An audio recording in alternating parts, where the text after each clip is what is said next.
Hello beloved, and welcome to another episode of Making a Beautiful Life with me, your host, Eden Valentine. In today's episode, we are going to be making bracelets. I have been gifted so many wonderful, beautiful bracelets over the years, but unfortunately I haven't been able to wear them very comfortably because either they are too tight or they act almost like an epilator, ripping out my arm hairs, which is not very comfortable. Now, I don't know about you, but part of making a beautiful life for myself includes comfort. I'll also be choosing a subscriber or two to make bracelets for, just as a thank you. If you happen to want a bracelet made by me, let your desire be known by way of comment below. In your comment, leave your Instagram handle so that I can easily find you and get in contact with the chosen individuals. For the bracelets, I'm using the Stretch Magic bead and jewelry cord.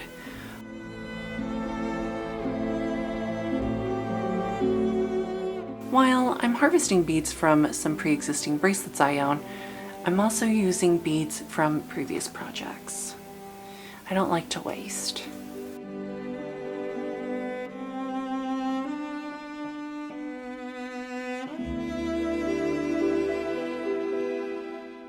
The beads I use are primarily glass or crystal.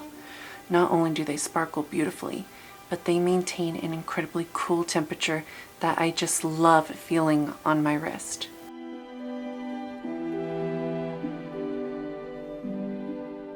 For the first bracelet, I did four faux pearls. I did four faux pearls, followed by a glass purple bead. And I repeated that pattern until I had a bracelet that would fit my wrist. I love pearls. They represent love, purity, and some believe that they enhance intuition and bring good fortune. But as mentioned earlier, my pearls are of the faux variety.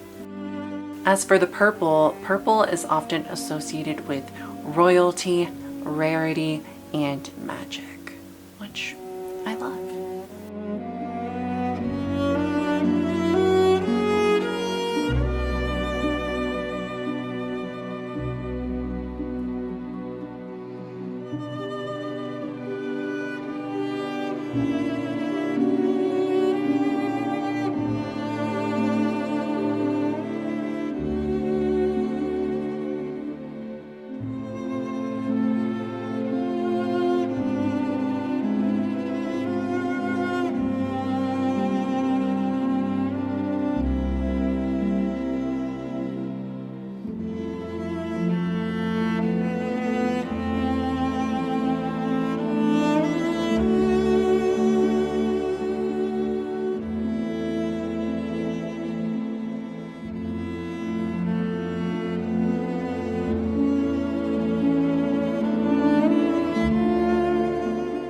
For the second bracelet, I did a series of 7 beads that went pearl, bicone, pearl, bicone, pearl, bicone, pearl, followed by a pink quartz crystal.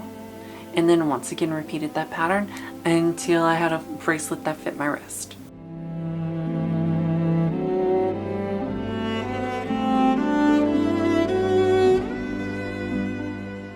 It is believed that pink quartz crystal emits love and healing powers, but it also attracts love and healing into our lives.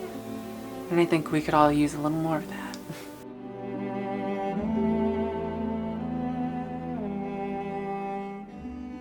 The oldest known bracelet, as far as I know, was found in 2008 in the Denisovan caves of Siberia, and it is thought to be around 65,000 years old and made by an extinct human species. So maybe bracelets have been around longer than the Homo sapien, which is crazy to think about.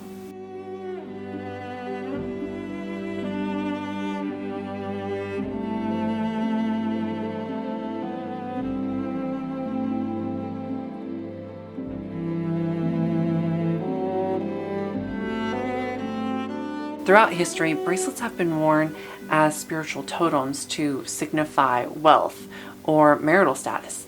And more modernly, they signify friendship. And you can see that a lot through T-Swift fandom, the Swifties, if you will.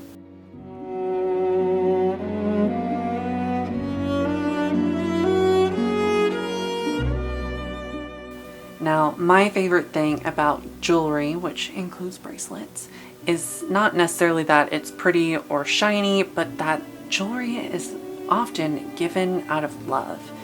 And I think that makes jewelry more special than what it's made out of. It's the love that was given with it. That's my favorite thing. The intention is not for anybody to recreate my work. It's for my work to be a catalyst for others to bring their own vision into the material and tangible realm. And I do love these bracelets. They definitely inspire feelings of magic and etherealism for me, which is what I'm pretty much always aiming for. I aim for a certain feeling more so than a certain look. I know today's episode was kind of short, but what can you do? Very kind of chaotic month for me. I had my birthday and my last video was a little late on upload. Complications. Anyway, the next episode will be focusing on pattern drafting, and that should be up Saturday, April 6th. I love you all. I hope peace and good fortune find you. And remember, if you're going to believe in anything at all, you should believe in yourself.